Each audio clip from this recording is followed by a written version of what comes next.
Pavilai, labas. O ką čia filmuoji? Labas, ieškau kadro mūsų naujam filmui. Kodėlgi režisieriui ir operatoriui taip svarbu tyrinėti meną? Na bent jau todėl, kad jie išsiugdytų įprotį pastebėti meną aplink save. Dailė tai pačios pirmosios nuotraukos, užfiksuotos pirštais, dažais, teptukais ir kitais instrumentais. O vizualiniai vaizdai yra jungiamasis elementas tarp dailės ir kinematografo.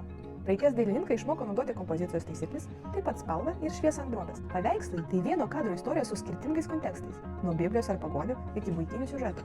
Dailė tai atviros durys į istoriją.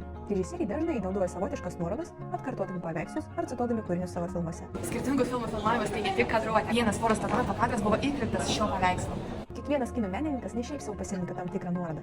Joje dažnai telpa dar viena istorija, pripildyti savo idėją ir nuotaikomis, pripildinčiomis filmą naujomis prasmėmis. Ar pastebite jūs tokias nuorodas žiūrėdami filmus? Dalysitės komentaruose. O norėdami išmokti keisti kadro nuotaikas spalvomis ar šviesomis, sulaukite mūsų sekančių rilsų. Iki filmų Kita moteris premjeros liko 88 rilsų.